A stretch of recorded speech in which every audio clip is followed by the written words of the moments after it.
Izwi labayinyama lahlala phakathi kwethu. Zithandwa zami, hlanganyelani kanye nami njengoba sizwa izwi likaNkulunkulu. Makadunyiswe uJesu Kristu. Thandwa zami, namhlanje masibuka incwadi yokuqala yamakhosi, isahluko sesithathu, ivesi ka-5 kuya verse 12. Lithi izwi kaNkulunkulu, uNkulunkulu wavakashela noma wazibonakalisa kuSolomoni ephusheni ebusuku. Wabe sethi uNkulunkulu kuyena, yini ofisa ukuba ngikuphe yona?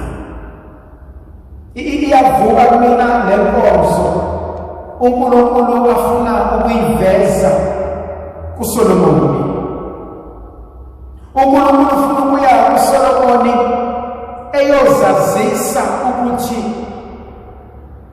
ukuphumelela kukababa wakhe uDavide akuhambanga ngokwazi nokuhlakanipha nokuqonda kwakhe, kodwa kube amandla nomusa kaSimakade empilweni yakhe.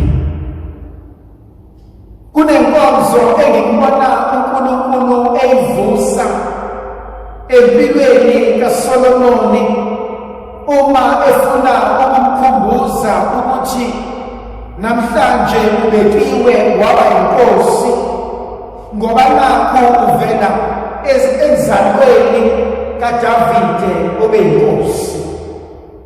Kodwa kuyavuka mina ukuba asithi ukuba kancane ukuthi lo mfana uSolomoni uzalwa emndenini onjani. Kuyavuka mina ukuba asithi ukuba ukuthi lo mfana uSolomoni uzalwa ngabazali abanjani. uDavide lithi izwi kaNkulunkulu uma uSamuel efika emndenini kaJese ethi uzobheka inkosi, uJese wakhipha wonke amadodana akhe lawa ayeyitshela ukuthi angaba abakhosi. Kodwa uNkulunkulu wathi ake ngisho yedwa kona engibakhethile. Bathi sebezohamba ebese yabuza uJesu ukuthi sesiqedile yini? Sekabe amadodana konke lawa Jese, bese uthi uJese ikhona eyodwa kodwa vela imisebenzi umalutho vele ihlala lena ehlane yalusa izimvu. Athi uSamuel icela ungibizele yona khona sizosheshe siqede. Lithi izwi kaNkulunkulu meqhamuka uDavide uthi uJehova sukuma ngoba nansi inkosi yakho seyifikile.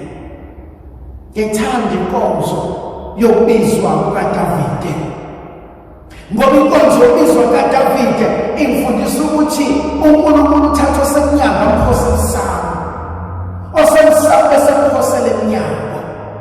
Ngoba uNkulunkulu umfundisa ukuthi uthatha okudelelekile emehlweni abantu ukuze enze imangaliso eyiphelelisiwe enkonzweni yomuntu wakhe. Thandwa zami, angiwazi umndeni ovela kuwona, angilazi ikhaya lakho, angizazi izimpi obhekene nazo, angizazi izimpi onazo enhliziyweni yakho. Kodwa ngibona uNkulunkulu efuna ukusifundisa inkonzo yokuthi kubona konke siyikona size singakhohlwa ukwazi ukuthi sizalwa emndenini eyahlukene, size singakhohlwa ukuthi imndeni esazana nayo iyimndeni ehlukile.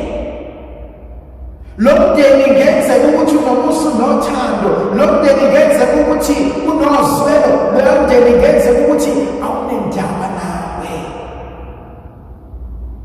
Kodwa ngithanda uNkulunkulu inkonzo ayivezayo ukuthi noma bathiwa umndeni umubi kanjani, kodwa minecebo ngempilo yomuntu wakhe akashintshi lelo cebo lomuntu wakhe.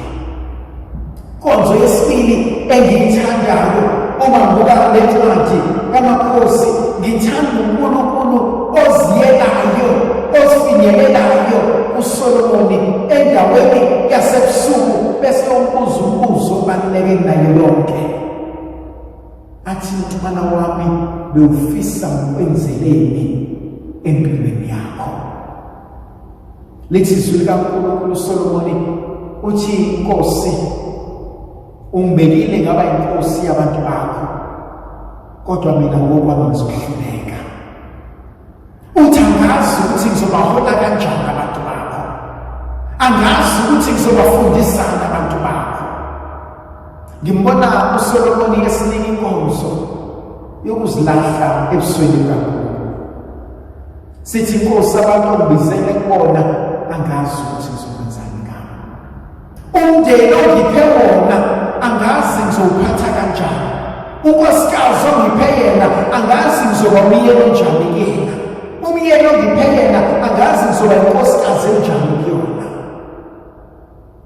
Ngibona uNkulunkulu esibizele inkonzo yokuthi Nkosi ngicela ungifundise ekwenzeni umsebenzi othandekayo. Kunencwadi iy'thandwa zami engithintayo uma siyofunda isifundo sethu sesibili sanamhlanje. Uthi uPostoli Pawulu ebhalela abaseRoma chapter 8 verse 28 uthi siyazi ukuthi kwabamthandayo uNkulunkulu zonke izinto ziyasebenzisana. Kubo bonke abamethembayo uJehova izinto ziyalunga. For isikhashana esifana ngifisa ukubeka indatshana engiyibona ibalulekile. Akuve kulula ukulahlekelwa yithemba. Akuve kulula ukubuka izinto zonakala phambi kwamehlo ungazi ukuthi uzokwenza njani. Akuve kulula ukudikibala. Kodwa namhlanje uthi uPostoli Pawulu kubo bonke abamethembayo nabamthandayo uNkulunkulu konke kusebenzelana kube kuhle. Ngicela ukuba sike sizame ezimpilweni zethu ukususa engqondweni zethu imicabango emibi, imicabango esicindezelayo, imicabango esilahlisa ngethemba, imicabango esikhombisa ukuthi konke sekonakele. Asike sizameni ukubuya emqondweni yethu sibuyisa amandla kaNkulunkulu. Sisitshela ukuthi nalokho kusazolunga. Nalesi sikhathi sisangashintsha. Nalesi simo sisangaguquka. Ngithanda inkonzo yokwethemba uNkulunkulu lapho zonke izinto empilweni yethu zisitshela ukuthi ayisekho into esiyikhulekelayo. Lapho sasifika esigabeni sokuthi Nkosi sengikwenze konke ngokwazi ukuhlakanipha kwami, bengeswele uNkulunkulu kubo yena ozothatha indawo. Kuyavuka kumina iy'thandwa zami ukuthi namhlanje bekumele sithi Nkosi thatha indawo yakho. Kuyavuka kumina iy'thandwa zami ukuthi namhlanje bekumele sithi Jehova ngicela ugade umuzi wami. uNkulunkulu noma usacela kubo wena nakekela abathanda inhliziyo yami. Kuyavuka kumina iy'thandwa zami namhlanje ukuthi uNkulunkulu wethu ofika kuthina ngoba afika kuSolomoni esibuza ukuthi sifunani. Eminye yale mibuzo idinga impendulo yokuthi Nkosi thatha indawo. Ngicela Nkosi kube wena uthatha indawo. Ngicela Nkosi kube wena olungisa izinto ozibonayo ukuthi ziyadingakala ukuba zilungiswe.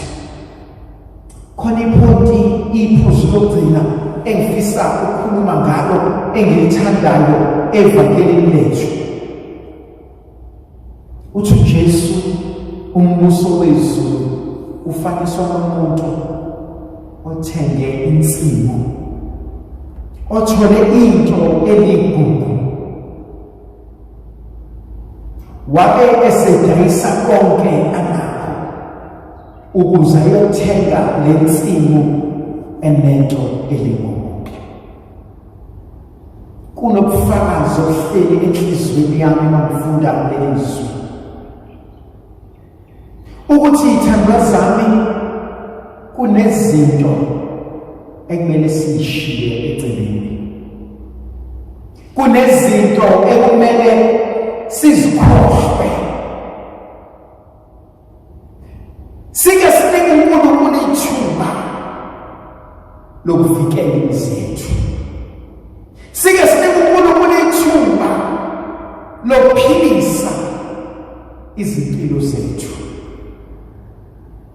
Ngihlale ngibuza enhlizweni yami ngithi uneminyaka emingaki? Athi omunye umuntu hayi ngino-40, ngino-60, ngino-70, ngino-20. Bese ngithi mina yonke le minyaka ubani obephethe impilo yakho? uNkulunkulu. Yonke le minyaka emshadweni ubani obekuvikela? uNkulunkulu.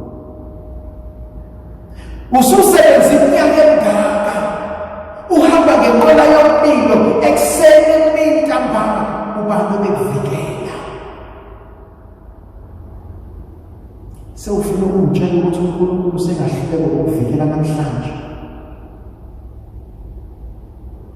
Sengasaba manje ukuthi uNkulunkulu uzohluleka ukuvikela abazali bami ngingakazali labo bebavikela?